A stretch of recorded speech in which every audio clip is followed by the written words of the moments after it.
হঠাৎ করেই চলে গেলাম গ্রামের বাড়ি মাদারীপুরে। বাড়িতে গিয়ে কি কি করলাম সবকিছুই থাকছে আজকের ভ্লগে। যারা যারা শহরে থাকেন অথবা বাহিরে, ভিডিওটি শেষ পর্যন্ত না দেখলে অনেক কিছুই মিস করবেন। Hello everyone, it's me Tanmay and welcome to my new vlog video. তো গাইস, কোনো প্ল্যান ছাড়াই হুটহাট করে চলে যাচ্ছি গ্রামের বাড়ি মাদারীপুরে। তো এখন আমরা আছি পুস্তকলা ব্রিজের উপরে, আর মেঘলা মেঘলা ওয়েদার, সবকিছু দেখতে বেশ ভালোই লাগতেছিল। তো গাইস, আমি যতটুকু জানি ঢাকা থেকে মাদারীপুরের দূরত্ব 75 কিলোমিটার। জানি না সঠিক কিনা, তবে ভুল বলে থাকলে অবশ্যই কমেন্ট বক্সে সঠিক উত্তরটা দিয়ে যাবেন। তো গাইস, মোটামুটি 1.5 থেকে 2 মাস পরে গ্রামের বাড়িতে যাচ্ছি, আর প্রতিবারই বাড়িতে যাওয়ার সময় জানালার পাশে বসি। আসলে জানালার পাশে বসার একটাই কারণ, জানালা খুলে বাইরে তাকালেই দেখা যায় গ্রামীণ পরিবেশ, সবুজ প্রাকৃতিক সৌন্দর্য, দেখতে বেশ ভালোই লাগে। তবে এই সুন্দর মুহূর্তের ভিতরে একটুখানি ভয়ে আছি। ভয়ে থাকার কারণ হচ্ছে আকাশটা ভালোই মেঘলা মেঘলা, কখন না বৃষ্টি নেমে যায়। তবে যাই বলেন না কেন, যে কোনো পরিস্থিতিতে আনন্দ খুঁজে নিতে পারলেই জীবন সুন্দর। বাই দ্য ওয়ে গাইস, আপনাদের সাথে গল্প করতে করতে চলে আসলাম আমরা পদ্মা সেতু। তবে যাই বলেন, পদ্মা সেতু হওয়ার আগে ফেরিতে অথবা লঞ্চে যখন 30 থেকে 40 মিনিট বসে থেকে পদ্মা নদী পাড়ি দিয়ে যখন গাড়িতে উঠতাম, সেই সময়টা এখন সত্যিই খুব মিস করি। তবে যাই বলেন, পদ্মা সেতু হওয়ার কারণে মাত্র 2.5 থেকে 3 ঘন্টার ব্যবধানেই আমরা চলে যেতে পারি মাদারীপুরে। তো ভিডিও ক্লিপ নেওয়ার মাঝখানে হঠাৎ করে একটি বাস ঢুকে পড়ে ক্যামেরার ফ্রেমের ভিতরে। তো গাইস, পদ্মা সেতুর উপর থেকে আশেপাশের দৃশ্যগুলো দেখতে কিন্তু বেশ ভালোই লাগে। আর এখন যেই দৃশ্যটা দেখতে পাচ্ছেন, এটা কোন জায়গা চিনে থাকলে অবশ্যই কমেন্টে বলে যাবেন। বাই দ্য ওয়ে গাইস, আমি কিন্তু জানালার পাশেই বসছিলাম, কিন্তু আমি নাকি তার সিটে বসে পড়ছি, দ্যাটস ওয়াই সে আমাকে উঠাই দিছে। আর আমিও মনে মনে ভাবতেছিলাম, ইস, যদি এখন একটু বৃষ্টিটা নামতো তাহলে বেড়াই বুঝতো জানালার পাশে বসার কি মজা। তো ফাইনালি আমরা চলে আসলাম ভাঙ্গা গোল চত্বর, আর একটু পরপরই আবহাওয়া চেঞ্জ হচ্ছিল, ঠিক আমার এক্সের মনের মতো। তো মোটামুটি 2 ঘন্টা 45 মিনিট বাস জার্নি করার পরে ফাইনালি আমরা চলে আসলাম মাদারীপুর লেক পার্কে। তো গাইস, আরেকটা কথা না বললেই নয়, এই মাদারীপুর লেক পার্ক কিন্তু ইতালি নামে পরিচিত। তো গাইস, মাদারীপুরের বাহিরে যারা যারা আমার ভিডিও দেখেন, তাদের সবাইকে বলতেছি একবার হলেও আমাদের প্রিয় শহর মাদারীপুরে ঘুরে যাবেন। তো এখন আমি আছি মাদারীপুর কোঠের মোড়, এখান থেকে একটি অটো নিয়ে চলে যাব ডিরেক্ট বাসায়। তো গাইস, ফাইনালি আমি অটোতে উঠেই পড়লাম, আর এখান থেকে আমার বাসার দূরত্ব 30 মিনিট। তো মোটামুটি অটোতে 25 মিনিট বসে থাকার পরে ফাইনালি আমরা চলে আসলাম আমাদের ফাঁসিয়াতলা ব্রিজে। তো গাইস, বাড়িতে কিন্তু চলে আসছি, আর এখন আমি আছি আমার এক বড় ভাইয়ের বাসায়। তো তার বাসায় আসার আগে আমি তাকে কল দিয়ে বললাম, ভাই, এবছরের প্রথম ফল আম কিন্তু খাওয়াতেই হবে। আর আমি এদিকে বেশ কয়েকটাই ঢিল মারছি, তাও আম গাছ থেকে পড়তেছিল না। তো আমরা এখন আছি আম চুরি করতেছি, না করে খাইতেছি আর কি আনলেন। এই বন্ধু, লাঠিটা লয়ে তো দেখেন, এই যে আমরা এই 2টা পারছি।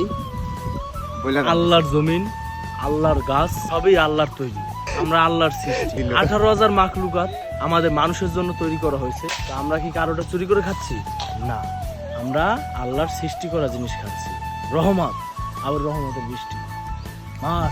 এই ফাইনালি একটা পড়ছে, দেখেন এই যে এলিন ভাই এখন এটা দিয়ে মারবো। ভাই, 2টা হালাই দেবো কিন্তু রে, এত আসতে মারলে কামে না তো। আর একটা মারছে বোন, এই যে মারেন তো, দেখি কাজ করতে পারি কিনা। ও একে ও কইছি না, সাবাস সাবাস, এবার ঠিক আছে। তো আমরা এখন আম বানায় খাবো। এই যে দেখেন কত সুন্দর আম গাইস, মিশন সাকসেসফুল। এই যে চুরি না, মানে না বইলা খাইতেছি আর কি, এটা চুরি বলে না, আল্লাহ সৃষ্টি আমরা ভোগ করতে। গাইস, এই হলো ভিউ পাওয়ার লাগে এগুলো করতেছে, মূলত হইলে এটা গাছ আমাদের। কি আমাদের বাড়ি বেড়াইতে এই আশেপাশে কোনো বাড়ি আছে? তো মোটামুটি ভালোই পরিশ্রম করার পরে ফাইনালি আমাদের আম পাড়া শেষ। এখন এইগুলা নিয়ে সুন্দরভাবে বানাইতে হবে। এখন বিষয় হইতেছে, এত সুন্দরভাবে গাছ থেকে আমগুলা পারার পরে এখন নাকি আমারই বানাইতে হবে। তো তারপরে আমি বললাম, ঠিক আছে ভাই, আমি নিজেই না হয় বানাইলাম। তারপরে মনে মনে ভাবতেছিলাম, এমন ঝাল দিব যাতে কেউ না খাইতে পারে, আমি তো অনেক ঝাল খাইতে পারি। তো যেই কথা সেই কাজ, বসে পড়লাম আম বানানোর জন্য। আর এদিক দিয়ে বড় ভাই আমার সুন্দরভাবে ভিডিও নিয়ে দিতেছিল। তো তারপরে আর কি, ভাই আমাকে বিনোদন দিতেছিল, আর আমি সাথে সাথে কাজ করতেছিলাম, সুন্দরভাবে আম চলতেছিলাম। আম খাচ্ছি আর আম পাচ্ছি।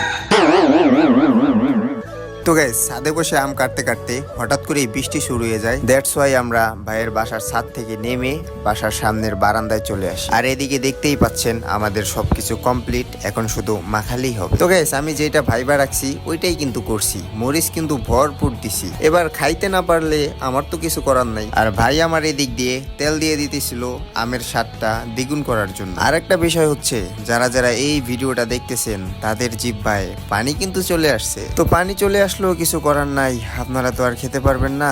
তবে যদি খেতে চান তাহলে চলে আসতে পারেন আমাদের এলাকায়। আর এদিক দিয়ে সবকিছু দেওয়া শেষ আর আমি সুন্দরভাবে মাখাইতেছি আর ভাই দেখি এদিকে তাকায় রইছে। তবে গাইস বলতেই হয় আমটা কিন্তু বেশ মজা হয়েছিল।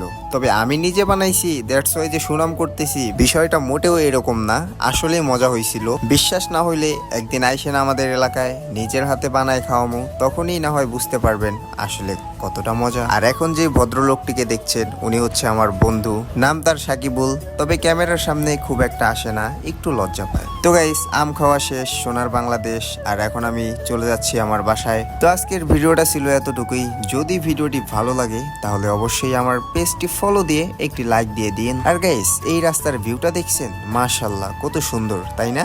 এটা আমাদের এলাকায়। তো গাইস আজকে ছিল এতটুকুই, দেখা হচ্ছে পরের ভিডিওতে। সে পর্যন্ত সবাই ভালো থাকবেন, সুস্থ থাকবেন।